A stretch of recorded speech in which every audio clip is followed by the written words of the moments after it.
We would be remiss, I think, if we didn't mention verses 36 and 37 of the dedicatory prayer. Joseph prayed this. He said, quote, "Let it be fulfilled upon them, as upon those on the day of Pentecost.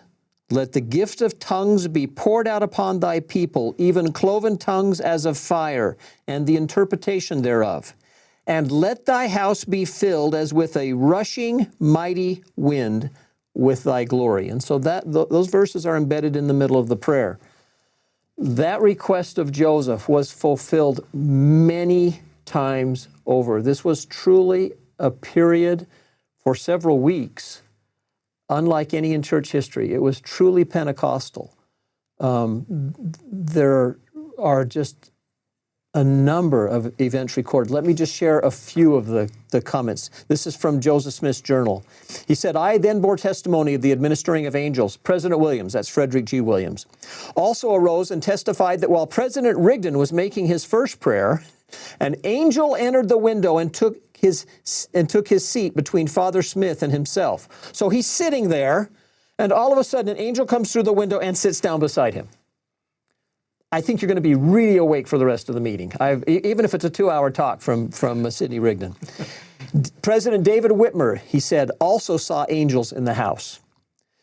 From Joseph Smith's history, this statement is made. "Brother George A. Smith arose and began to prophesy when a voice was heard like the sound of a rushing mighty wind which filled the temple," in direct fulfillment to Joseph's request. "And all the congregation simultaneously arose." Can you picture that? There's hundreds and hundreds of people in this room, and they just, without a word being spoken, feel they are on holy ground, and they just stand to acknowledge the occasion. It's a bit like when the prophet enters a room, and you'll be talking, and you can just feel a total change, and everyone stands up.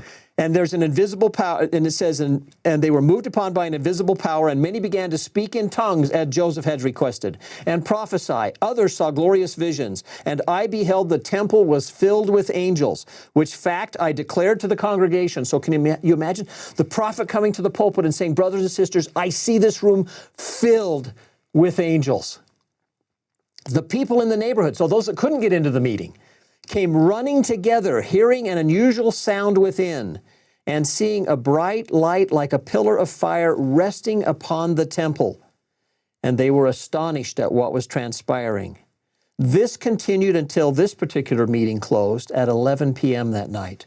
Joseph says in another place in his journal, quote, "I left the meeting in charge of the 12 and retired about 9 o'clock. The brethren continued exhorting, prophesying, speaking in tongues until 5 a.m. in the morning." Can you imagine?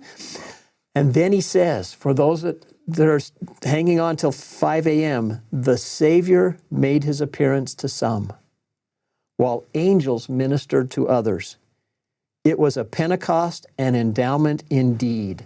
And then in probably one of the biggest understatements in his journal, he said, "long to be remembered." One of my favorite personal stories comes from, again, Zina Huntington, who heard with her sister the angelic choir. She says this, she says, quote, "On one occasion I saw angels clothed in white walking upon the Kirtland temple. It was one of our monthly fast meetings when the saints were in the temple worshiping. A little girl came to my door and in wonder called out to me, exclaiming, 'The meeting is on the top of the meeting house.' Well, I went to the door, and there I saw the temple angels clothed in white, covering the roof." This isn't one or two angels on the roof. "Covering the roof from end to end."